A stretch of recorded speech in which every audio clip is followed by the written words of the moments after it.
Day 2 of our second London trip. Meet our friends Billy and Simon, our tour guide for today.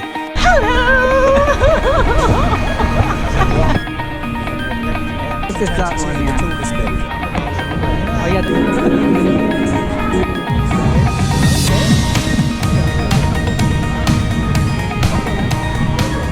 So you would come here, get your produce or whatever you're taking, and move it out into the country. Wow.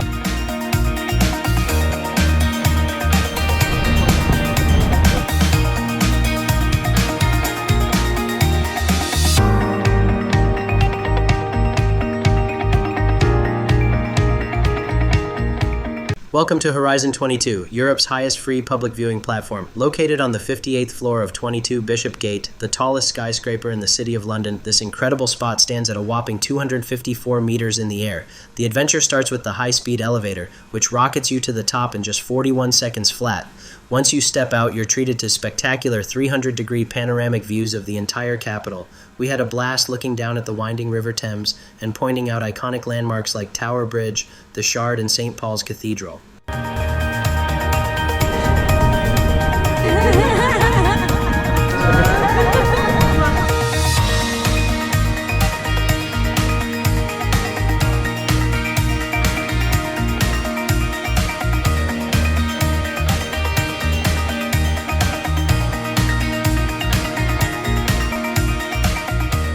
Leadenhall Market is a stunning Victorian covered market in the heart of London. Designed in 1881, it features a spectacular ornate roof, cobbled walkways, and vibrant shops and restaurants. Standing on a site used as a marketplace since Roman times, its magical architecture also famously served as Diagon Alley in the Harry Potter films.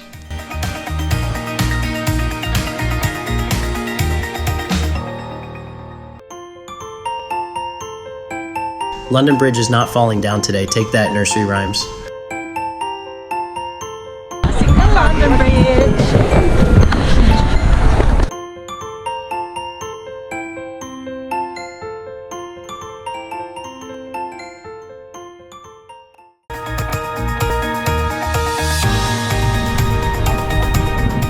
I was saying last weekend, the southern side of the river is where all the poor people used to live. That's why you've got a food market. That's why you've got a cathedral to look after the poor people rather than St. Paul's at the time. Rich people and the capital. So and the market's underneath all of these railway arches. So we start going into the market, which is quite a big area. Exploring London's ultimate food paradise, Borough Market. Step inside one of the world's most famous historic markets. Tucked right under the train tracks near London Bridge, Borough Market has been feeding Londoners for over 1,000 years. Today, it is a vibrant, bustling maze of incredible smells and some of the best street food you will ever taste.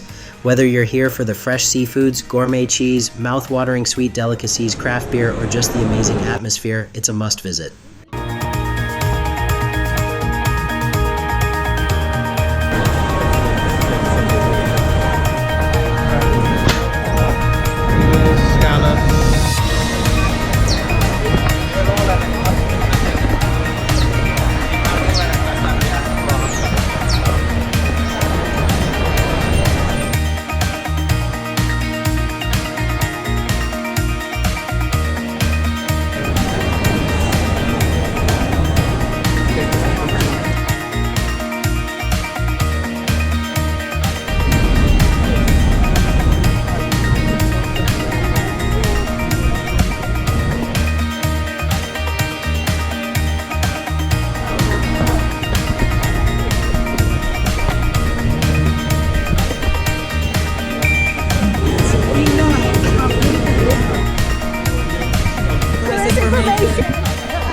In the good old days, this building is called County Hall. So it used to be where the Greater London Council, so having the importance of local government next door to national government.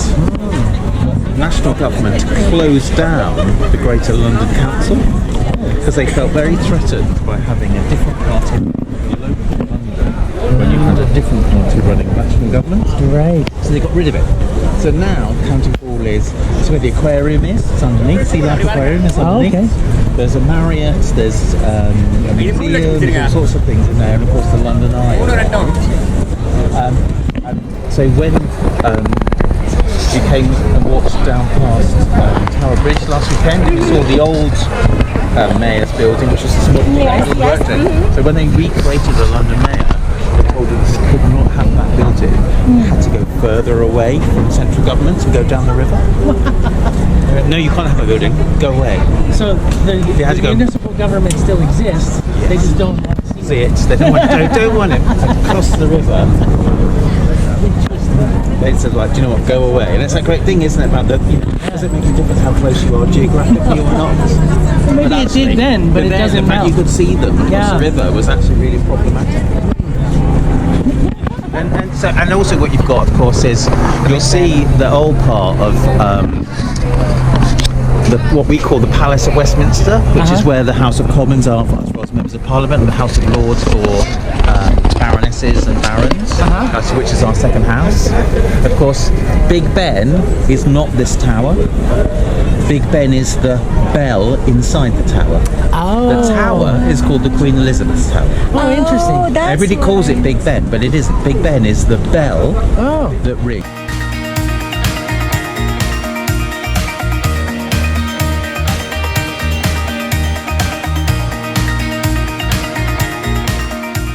Behind here, all these buildings and the buildings behind in the next row is basically where government is run. So that's where you will find all the civil servants that run the Home Office, the Treasury, the Ministry of Defence. The work happens here. And of course, that's why, interestingly, Downing Street, so where the Prime Minister lives, is just down here, in amongst all of government. And then, of course, it also backs onto the park, which is connected to Buckingham Palace. So, of course, the Prime Minister can pop over here and talk to members of Parliament, or pop over there and talk to the monarch. Oh, neat. But power is really close. Yeah, it's all concentrated here. Yeah. Except the mayor. Except the mayor, he can go somewhere else because he don't like it.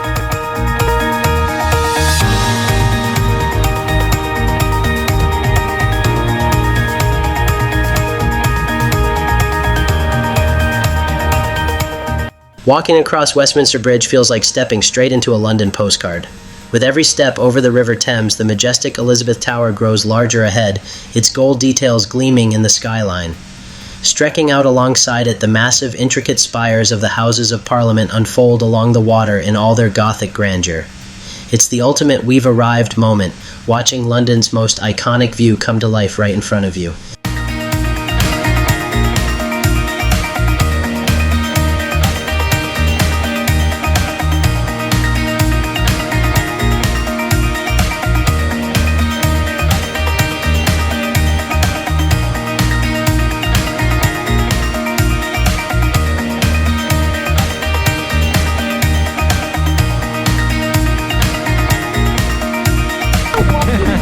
By the Queen Elizabeth Tower.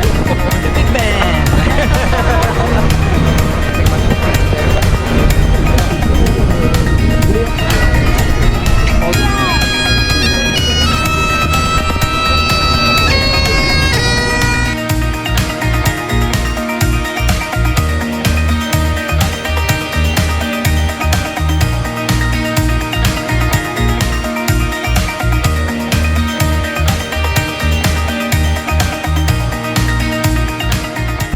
We tried to work this out, but we think there is an order to it.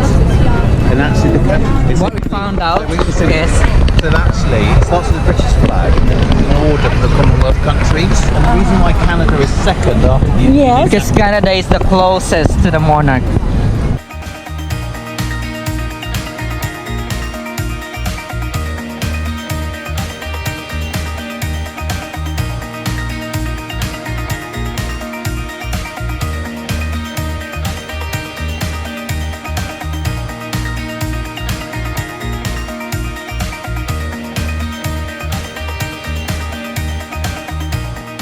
Behind us is the Victoria Memorial. It is a grand London monument located directly outside Buckingham Palace.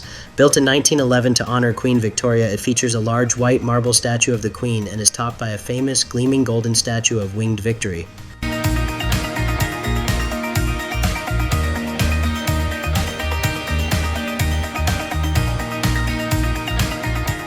a front row seat to British pageantry. Seeing Buckingham Palace for the very first time is unforgettable.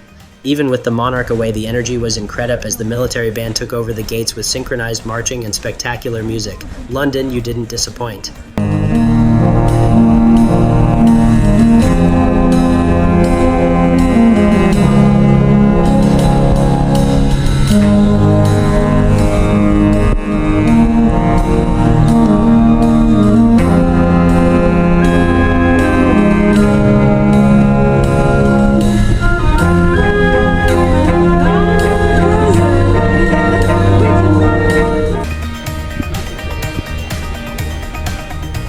After enjoying the Band of the Coldstream Guards play for the Captain's Inspection at Buckingham Palace, we walked to beautiful St. James Park, which was filled with lots of spring flowers and waterfowl.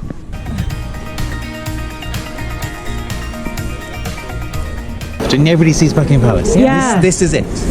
Oh, okay. So when the proclamation happened, when the Queen died and had to proclaim the new king, the Council of the Privy Council met in here, and it was proclaimed from this balcony. So that's what you saw on the national news, was from this balcony, and all of the band was in this forecourt here.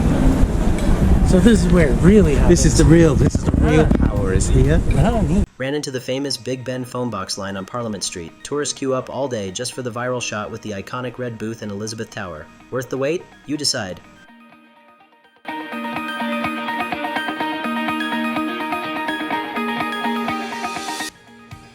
The Cenotaph is the United Kingdom's national war memorial located on Whitehall in London. Its name means empty tomb, symbolizing British and Commonwealth service men and women who died in conflict and were buried overseas. Next, we pass the heavily guarded gates of Downing Street. You can't walk down the road, but you can peer through the iron gates to see the path leading to the number 10, the British Prime Minister's home.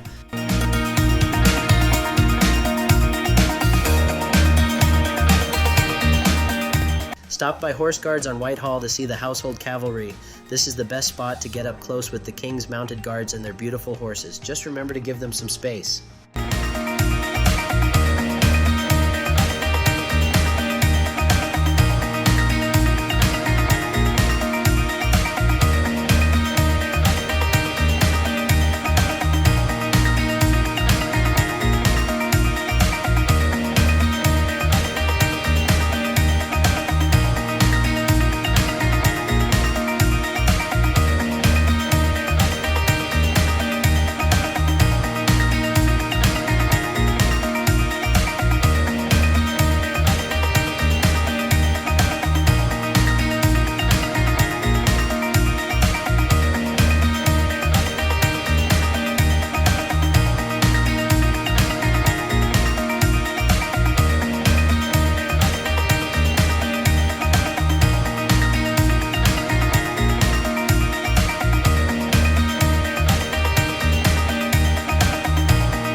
Next, we headed into the historic Burlington Arcade. This beautiful covered shopping street dates back to 1819.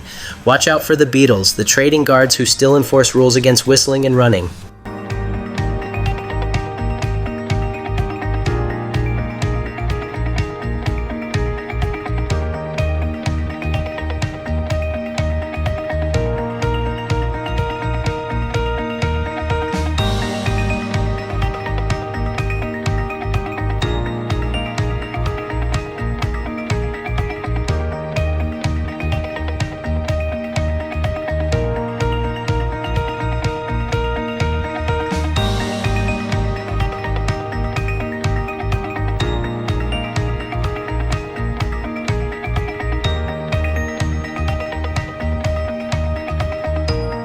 A little slice of London magic at Fortnum Mason, established in 1707. Caught the beautiful mechanical clock right on the hour, browsed the beautiful shop, and sat down for the best part, tea, cake, and ice cream.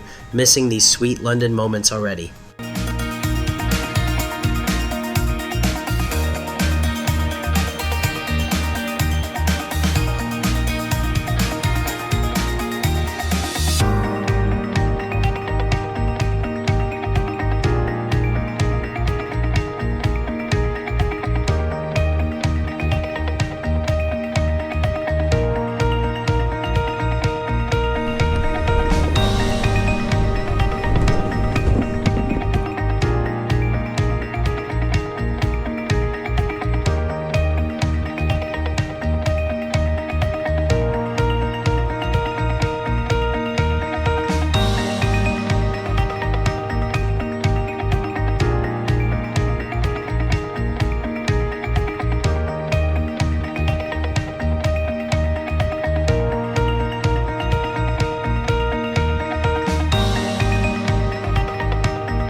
Atrium of Liberty, London. This stunning view looks straight up through the historic central atrium of London's iconic Liberty department store. Built in the 1920s using the timbers of 2 Royal Navy battleships, this Tudor revival masterpiece features tiers of intricately carved wooden balconies centered around a massive glass skylight that floods the dark wood galleries with dramatic natural light.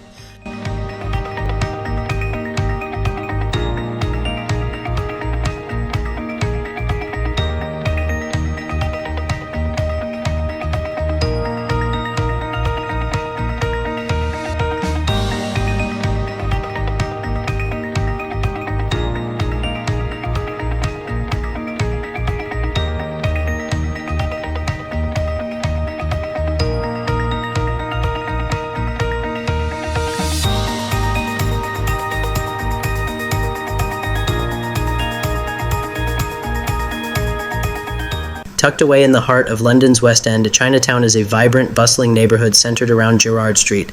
It acts as a lively cultural hub, immediately recognizable by its iconic, intricately carved stone gateways and rows of hanging red lanterns overhead.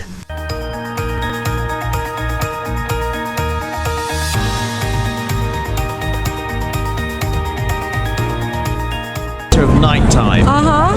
This one. So this is the stuff that will open the latest, whether it's Okay. a bar, a casino, a nightclub, restaurant. We've got lots of theatres, and of course lots of people have heard of Leicester Square because if you're having a film premiere, it will be at the Odeon, Leicester That Square. blue building. That blue building. I mean, that's cinema if you're having a premiere, or like when they have film. Okay. Oh, look at the Jollibee. It's packed. Yeah, it's quite busy. Popular, hey? Yeah.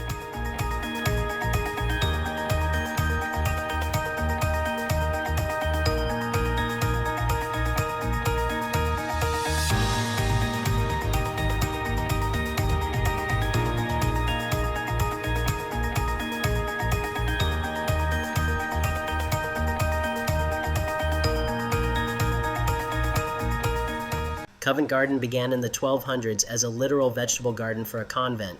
It evolved into London's massive wholesale fruit and flower market, a chaotic, gritty hub filled with rowdy traders, taverns, and a notorious red light district.